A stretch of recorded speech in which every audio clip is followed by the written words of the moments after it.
All right, in this video, we're taking a quick look at our incubator tub setup, so don't go anywhere.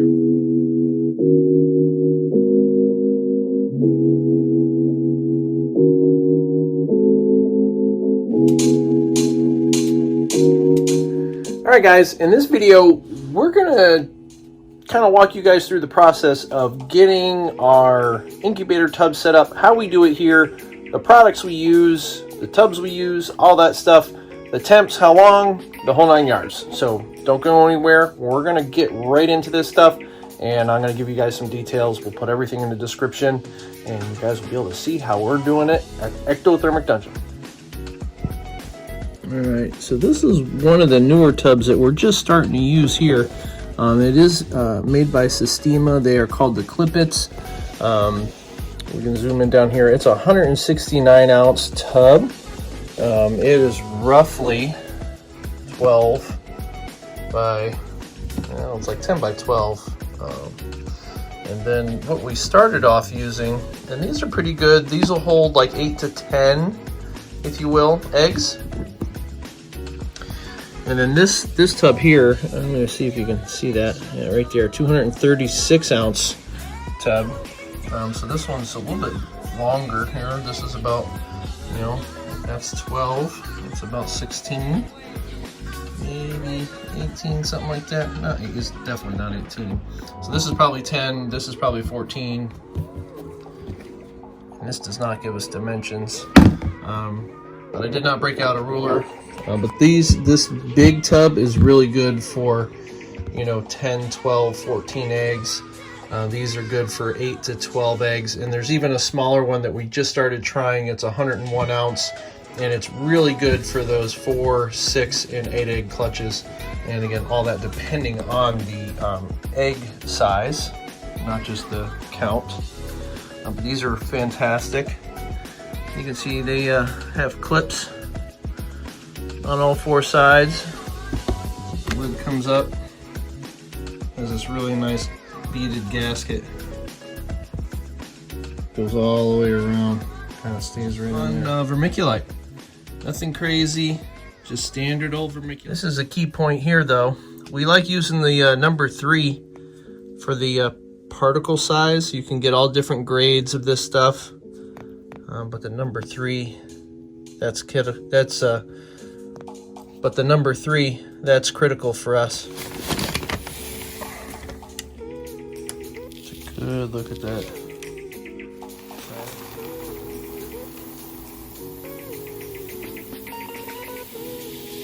And we usually give it about 1.5 scoops.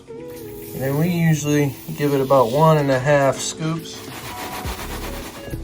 Simmer that down just like that. Spread it around so everything is nice and even. Again, when we're looking total volume, there's not a lot. There's not a lot there. Probably about 1/2 to 3/4 of an inch. But it makes a good bed. And I'm not really gonna saturate this stuff. I'm gonna just kind of get this set up for the next clutch, which should be in a couple days. So if you guys are sticking around or actually seeing this video, it's probably a couple days ago. We're gonna get this nice in tepid water. So we want it warm, but we don't want it hot and we don't want it cold. So we kind of shoot for a good 90-degree water, and we saturate it. And I'll show you why. I'm not concerned about the eggs touching the vermiculite. I don't bury these eggs. I never have. For me, it comes from my bearded dragon days where I floated the eggs or they were suspended above just water. Didn't even have a medium. But we started adding a medium here because if you go to move the container around, it's got water in it, it will slosh and splash. And this just helps keep the eggs from getting saturated anytime that you're moving stuff around. So I'm going to show you what we're going to do next. All right, we're gonna presume that this is all saturated, nice 90-degree water, and then this is just a light diffuser from Home Depot that's been cut to fit, and this just drops right in there, and this will keep the eggs up really nice, way up above the completely saturated vermiculite. And again, I have personally put 12 eggs in these containers with space for more. So I think depending on the egg size, we could easily put 12 to 14 eggs in there. And then once the eggs go in, we're gonna put this on. Snaps right in.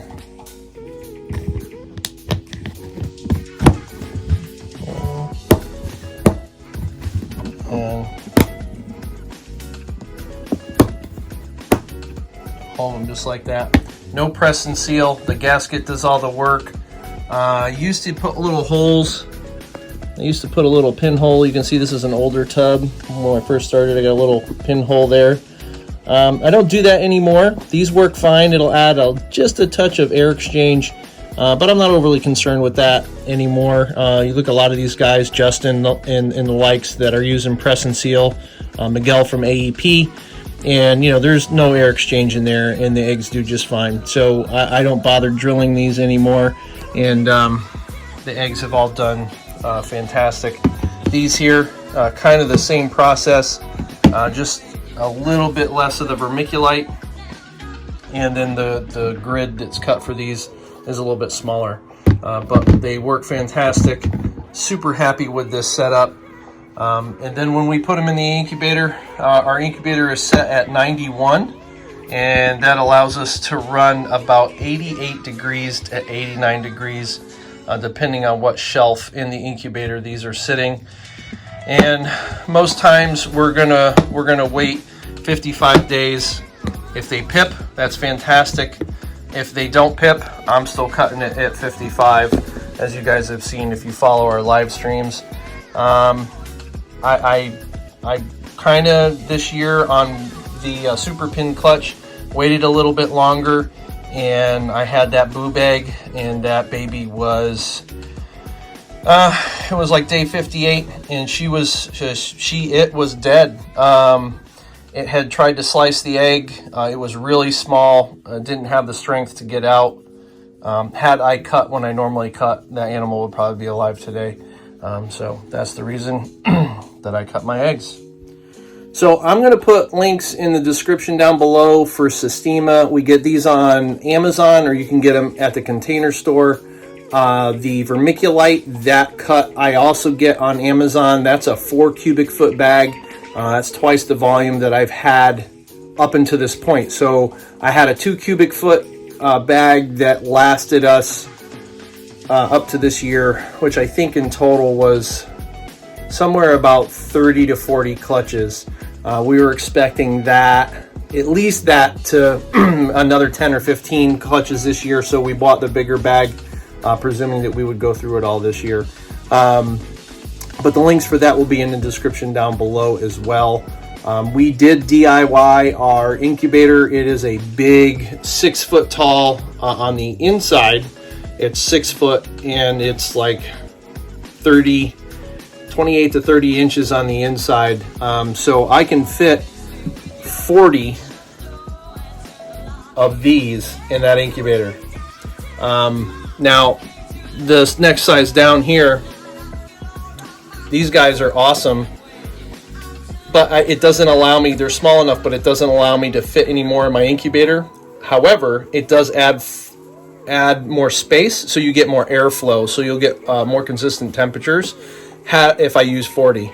And then with the small tub, the 101 ounce tub, it would allow me to put, like, instead of doing 40, I'd be able to put 60 clutches in there if I was able to do the whole thing that way. But I do have clutches that won't fit in those smaller tubs. So again, the Sistemas are awesome. It's all food grade plastic, a little more pricey than just buying a $2 bin at Home Depot or something, but I like this stuff. It looks good.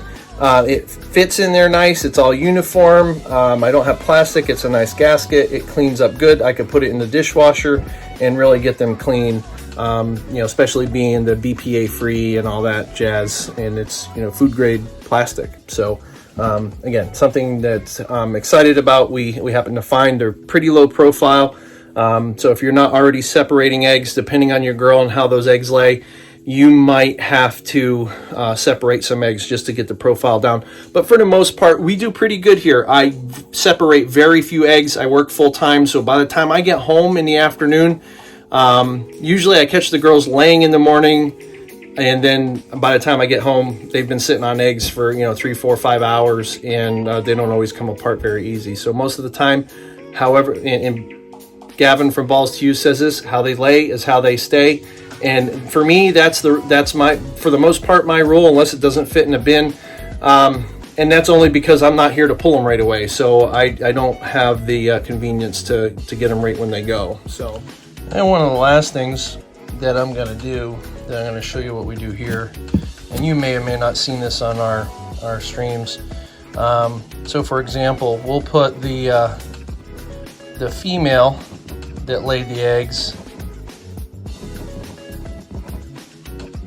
and then we'll put the male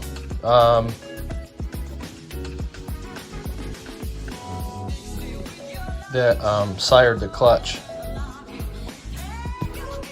I'll put the laid date,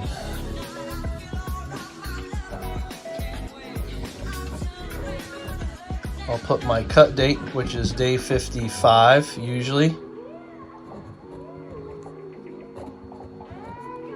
I'm going to put my clutch number, which we will call that. And then information for me, and I keep this tape. So this strip will go with the clutch, and then I have a notebook. It'll come off of here. I tape it into the notebook, and then above it I will write what type of animals I get out of here and such. And it works as a log. And if this happened to be paired with a black pastel clown as well, I'll write it on there, so that way I have a documented history of what was paired to this girl. And we'll say 12 eggs. And if I had duds, I would write duds in here too, so that it would follow that female. But then that's how my my labels look. All right, guys. Thanks for dialing into this one. I'm gonna start doing some of these how-to kind of things, mostly for my website. As I can always refer to people to those later down the road if they have questions or inquiry in regard to, how do you do this? How do you do that? We have done 1 or 2 that we're going to start linking. So I'll end up having a videos page or a how-to page, and it'll all be video clips that will refer, customers back to YouTube to watch those videos for those topics. So we did the quarantine one as a standalone, so that's there, and we're going to continue to do some more of these and put them out there. So, and again, this is a way for you guys just to kind of see how we're doing things here. So hopefully you like what you saw. Again, forgive all the scruff. This is shooting this on a Friday. Did not have work today, so it was kind of a nice little break from all the crazy Corona stuff. But again, if you like what you see, subscribe, like, hit the little bell, and hopefully we see you guys on the next video. Peace.